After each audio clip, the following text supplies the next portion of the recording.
सिपाहीहरूले उहाँलाई प्रेटोरियन अर्थात् महलभित्र लगे र जम्मै पल्टनलाई भेला गराए। अनि तिनीहरूले उहाँलाई बैजनी रङको वस्त्र लगाइदिए र काँडाहरूको मुकुट गाथेर उहाँको शिरमा लगाइदिए। अनि यहुदीहरूका राजाको जय भन्दै तिनीहरूले उहाँलाई सलाम गर्न लागे।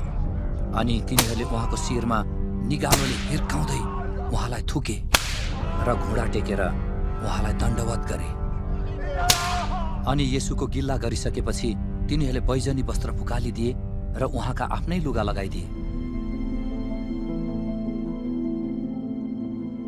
त्यसपछि तिनीहरूले उहाँलाई क्रुसमा टाङ्नलाई बाहिर लगे।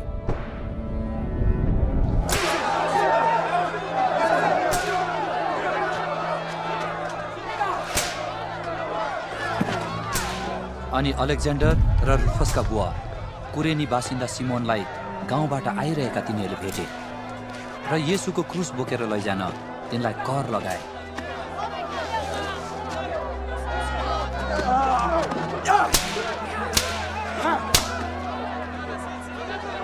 त्यसपछि तिनीहरूले येशूलाई गलगथा भन्ने ठाउँमा ल्याए। गलगथाको अर्थ खोपडीको स्थान हो।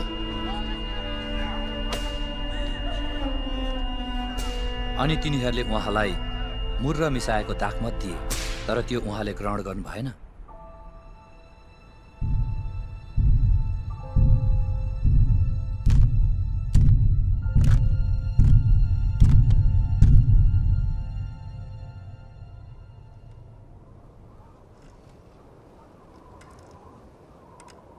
तिनीहरूले उहाँलाई क्रुसमा टाँगे।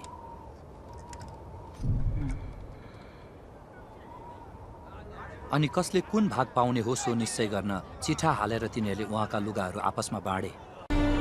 12 बजेदेखि 3 बजेसम्म सारा देशलाई अन्धकारले छोप्यो।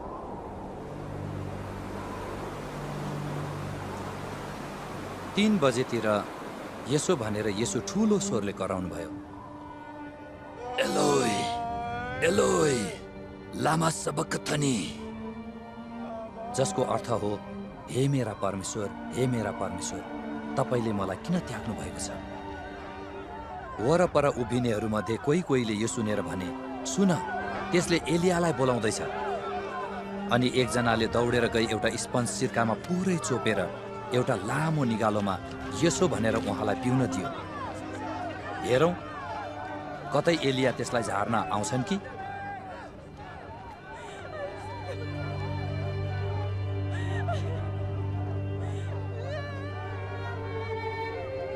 तब येशूले ठूलो स्वर निकालेर प्राण त्याग्नुभयो।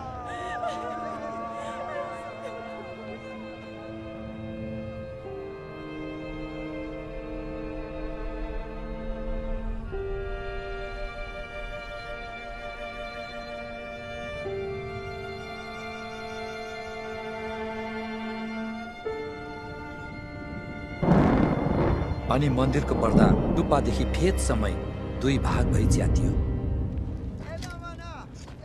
येशूले यसरी प्राण त्याग्नु भएको देखेर उहाँको सामने उभिएका कप्तानले भने, साँच्चै नै यी मानिस परमेश्वरका पुत्र रहेछन्।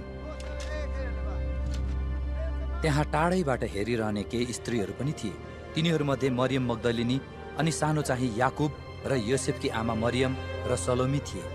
उहाँ गालिलमा हुनुहुँदा यिनीहरूले उहाँलाई पछ्याउँथे र उहाँको सेवा टहल गर्थे। येशूको साथमा यरुसलेममा आएका अरू धेरै स्त्रीहरू पनि त्यहाँ थिए।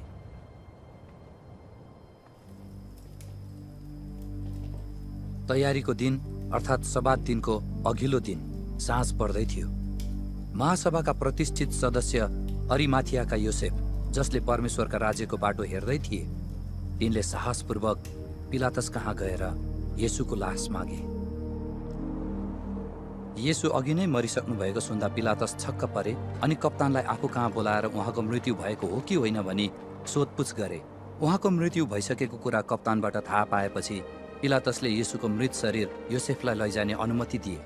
अनि योसेफले मलमलका कपडा किने र लास तल झारेर कपडाले बेरे अनि चट्टानमा खोपेर बनाइएको एउटा चिहानमा राखे।